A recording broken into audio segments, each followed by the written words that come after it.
जीतेगा भाई जीतेगा, कुसुम देवी जीतेगा, जीतेगा भाई जीतेगा, कुसुम देवी जीतेगा। जाति पात का भाव नहीं, जाति पात का भाव नहीं है, लोभ नहीं है धन वैभव का। ग्राम वासियों के सुख दुख में बनेंगे साथी, चुनकर हमें दीजिए पंचायत समिति का एक मौका। जी हाँ, चुनकर हमें दीजिए पंचायत समिति का एक मौका। वाह चाचा वाह, अभी तो आप सिर्फ चाल देखे हैं, कमाल नहीं। जी हाँ मतदाता साथी, ग्राम पंचायत राज रामभद्रपुर निर्वाचन क्षेत्र संख्या 29 से पंचायत समिति पद हेतु खड़ी हुई हैं भाई राजीव कामत जी की मां कुसुम देवी। जी हाँ, भाई राजीव कामत जी की मां कुसुम देवी, जिनका चुनाव चिन्ह है चारपाई छाप। जी हाँ, जिनका चुनाव चिन्ह है चारपाई छाप। तो याद रखें मतदाता लोग, आपका अपना चुनाव चिन्ह चारपाई छाप। इसी चारपाई छाप पर आपको अपना बेशकीमती वोट लगाना है। भाई राजीव कामत जी की मां कुसुम देवी जी को भारी बहुमत से विजयी बनाना है। जी हाँ, भाई राजीव कामत जी की मां कुसुम देवी, जो कि पंचायत समिति पद हेतु उम्मीदवार है, जो कि सुयोग्य, कर्मठ एवं अनुभवी है और लोकप्रिय महिला उम्मीदवार है। इनका चुनाव चिन्ह चारपाई छाप, जो कि ईवीएम के क्रम संख्या 2 पर है। तो आप सभी से निवेदन है कि आप सभी अपना वोट चारपाई छाप पर दें। हाँ, कोनो ने करता धोखा, जीत के दियो पूरा मौका। एमहर ने उमहर जेबई, कुसुम देवी के जीतेबई। सबसे तनिक उम्मीदवार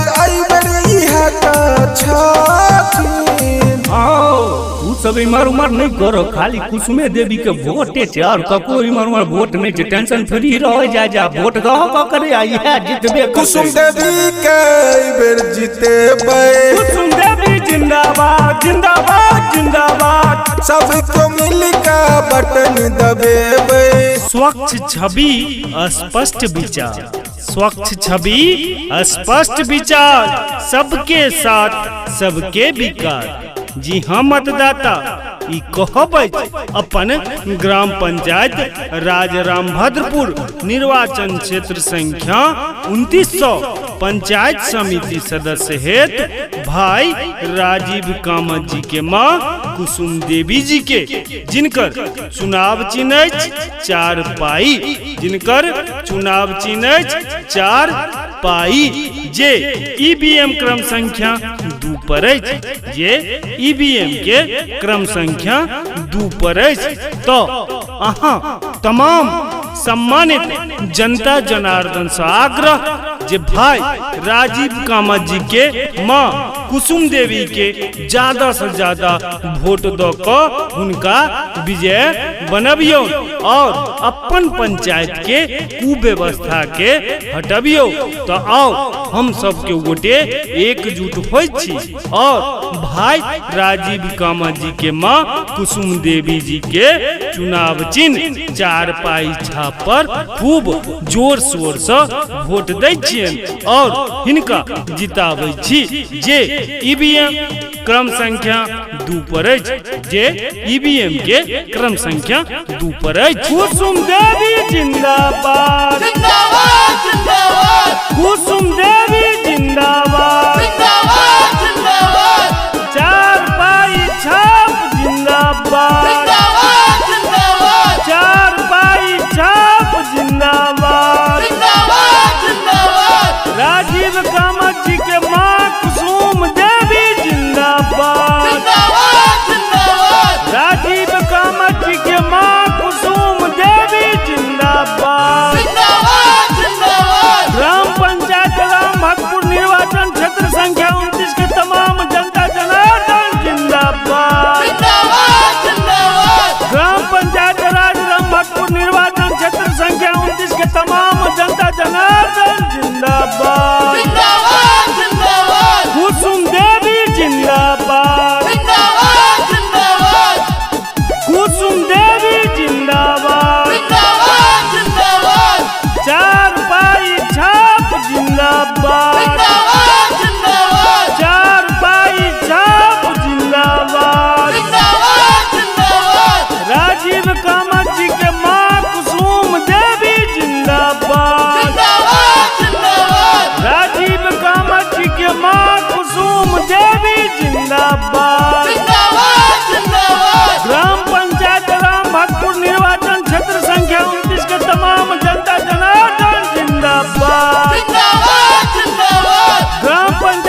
मंदिर में हो पूजा आरती, मस्जिद में गूंजे अजान, मस्जिद में गूंजे अजान, सबको मिले शिक्षा, सबको मिले सम्मान।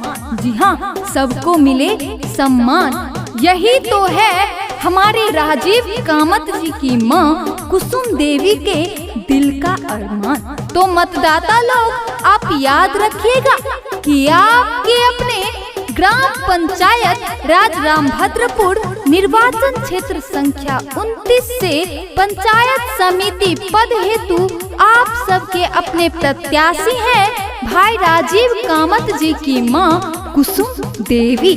आप तमाम जागरूक जनता जनार्दन से ये हमारी विनती है, गुजारिश है, प्रार्थना है कि आप अपना एक एक कीमती वोट भाई राजीव कामत जी की माँ कुसुम देवी जी के चुनाव चिन्ह 4 पाई छाप पर लगाएं और उन्हें भारी मत से विजयी बनाएं।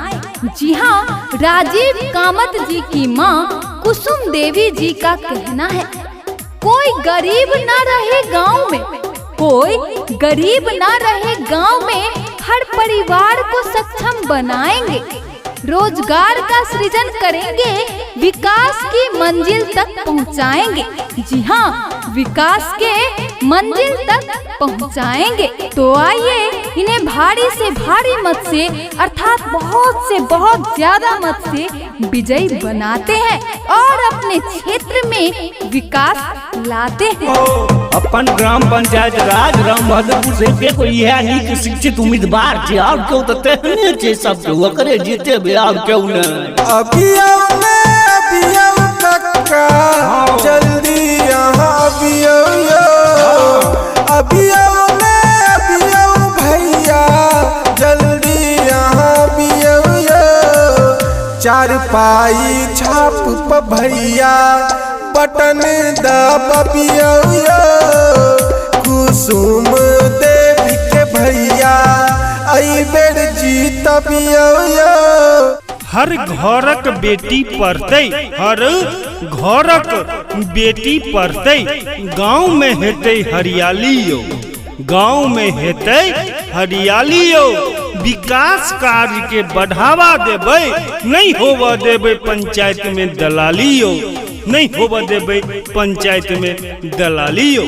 ई कहबै अपन ग्राम पंचायत राजरामभद्रपुर निर्वाचन क्षेत्र संख्या 29 पंचायत समिति सदस्य पद हेतु सुयोग्य, कर्मठ एवं अनुभवी लोकप्रिय महिला उम्मीदवार भाई राजीव कामत जी के मां कुसुम देवी जी के, जिनकर चुनाव चिन्ह 4 पाई छाप, जिनकर चुनाव चिन्ह 4 पाई छाप।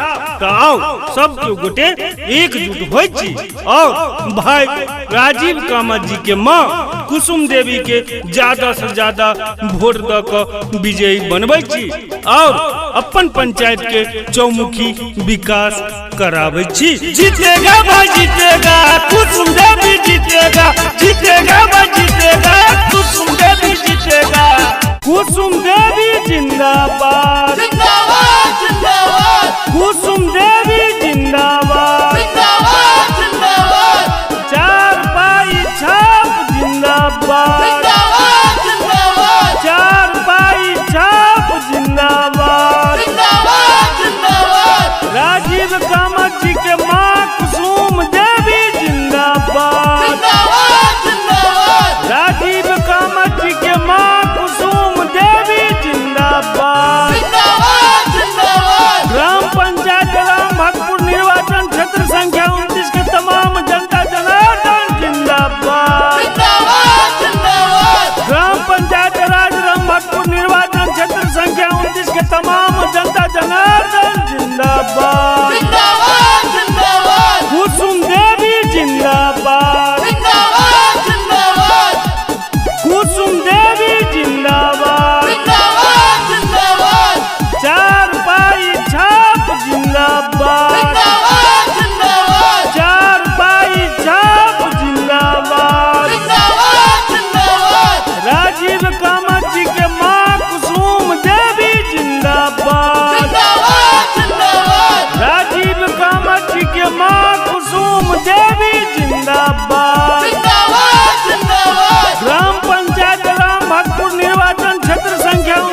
तमाम जनता जनार्दन जिंदाबाद।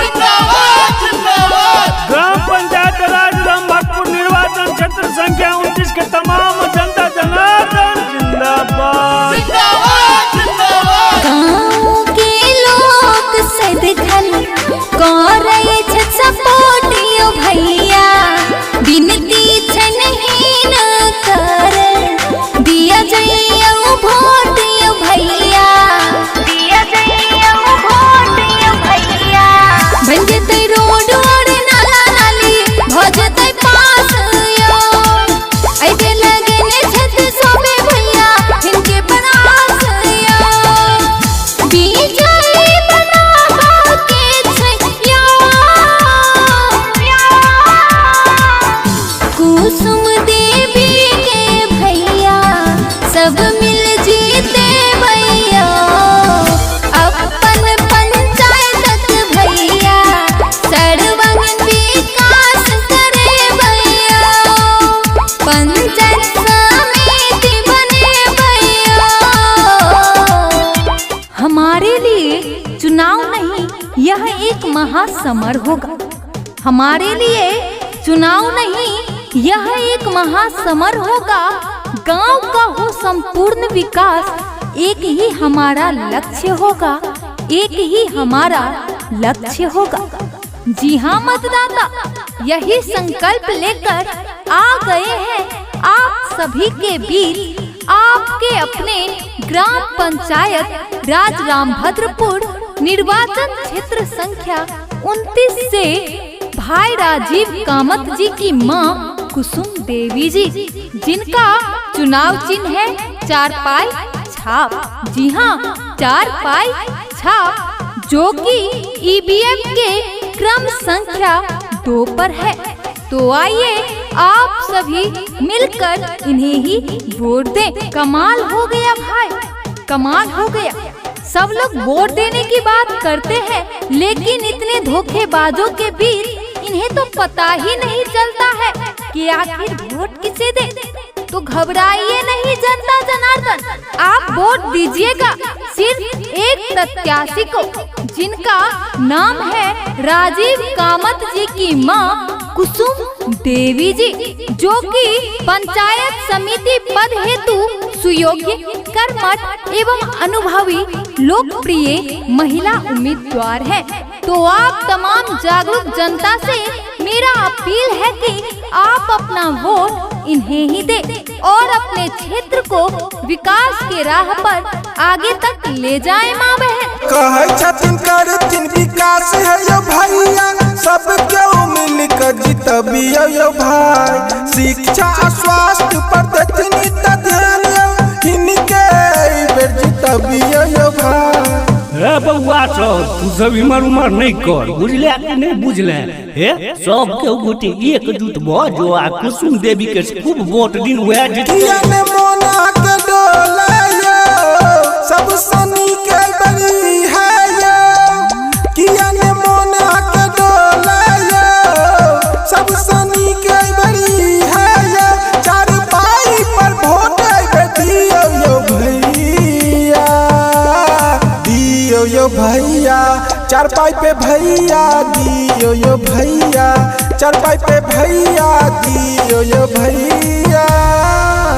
अपन ग्राम पंचायत राज रामभद्रपुर निर्वाचन क्षेत्र संख्या 29 पंचायत समिति सदस्य पद हेतु राजीव कामत जी के मां कुसुम देवी जी के कहब छन, हमरा वोट दियो, पूरा करबै पंचायतक अरमान। हमरा वोट दियो, पूरा करबै पंचायतक अरमान। अपन गाम के नाम हेतै, अपन गामक नाम हेतै पूरा समूचा सब ठाम। जी हाँ सम्मानित पंचायतवासी, राखू हमरा पर विश्वास। राजीव कामत जी के मां कुसुम देवी करतीन पंचायतक पूरा सम्मान। जी हाँ, यो काका, ये काकी, ये भैया, ये भौजी, एकटा बात बुझलिए हन, एहि बेर पंचायत समिति पद के लेल अपना रामभद्रपुर से भाई राजीव कामत जी के माँ कुसुम देवी खड़ा भेलखिन हन, बुझलिए कि नहीं? ते सबके गोटे एकजुट भ जाय छी और राजीव कुमार जी के माँ कुसुम देवी के जिता दै छी और अपन पंचायत के हिनका से चौमुखी विकास करबैत रह। एकटा और बात छे, एके गो यह एहन छै जे एकदम शिक्षित उम्मीदवार महिला में से छै, बुझलिए कि नहीं? तें सब गोटे एकजुट हो आ हिनका नीक से नीक वोट द क जिता दियन। हिनकर चुनाव चिन्ह 4 पाई छाप जे है ईवीएम के क्रम संख्या 2 पर छै। बुझलिए कि नहीं? ईवीएम के क्रम संख्या 2 पर छै, 4 पाई छाप एकदम चुपे चाप जाए आ ईवीएम पर बटन टिप दे आ कुसुम देवी जी के जिता देबे। अपन पंचायत के चौमुखी विकास हिनका से करबैत रह। प्रत्याशी छथिन रामभद्रपुरक वासी छथिन, 4 पाई छाप निशानी नंबर 2 पर बटन दबेबै, नंबर 2 पर बटन दबेबै। करथिन विकास और काजियो भ जेतै पंचायत उधारियो, कोनो ने करता ई धोखायो जीतक दियन पूरा मकायो। सब साथनी के उम्मीदवार छै, अही बेर कुसुम देवी के जितावा के छै, समिति बनावा के छै, सर्वांगीण विकास करावा के छै। जो रहते हैं शामिल जुर्म और भ्रष्टाचार में, जो रहते हैं शामिल जुर्म और भ्रष्टाचार में, वो जमकर पैसा बहाते हैं चुनाव प्रचार में। जो खुद मझधार में होकर भी दूसरों के सहाय होते हैं, जो खुद मझधार में होकर भी दूसरों के सहाय होते हैं, समाज जिम्मेवारी भी उन्हें ही देता है जो निभाने के काबिल होते हैं। इसीलिए मेरे प्यारे जनता जनार्दन साथी, याद रखिएगा आपका अपना चुनाव चिन्ह 4 पाई छाप, 4 पाई छाप पर आप अपना बेशकीमती वोट लगाएं और भाई राजीव कामत जी की मां कुसुम देवी जी को, जो कि ग्राम पंचायत राज रामभद्रपुर निर्वाचन क्षेत्र संख्या 29 से पंचायत समिति पद हेतु सुयोग्य, कर्मठ एवं अनुभवी लोकप्रिय महिला उम्मीदवार है, उन्हें ही आप सभी अपना भारी बहुमत से विजयी बनाएं और इन्हें ईवीएम के क्रम संख्या 2 पर बटन दबाएं। कुसुम देवी जिंदाबाद, जिंदाबाद जिंदाबाद, कुसुम देवी जिंदाबाद, जिंदाबाद जिंदाबाद, 4 पाई छाप जिंदाबाद, जिंदाबाद जिंदाबाद, 4 पाई छाप जिंदाबाद, जिंदाबाद जिंदाबाद। राजीव कामत जी के